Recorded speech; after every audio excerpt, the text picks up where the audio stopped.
And you would say the Transformation Challenge would be ideal for brilliant professionals looking to improve their speaking and presentation skills?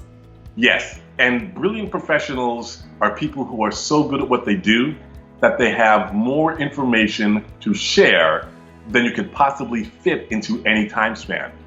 And the question is, since they know so much, which information is most important to share with the people who are in front of you?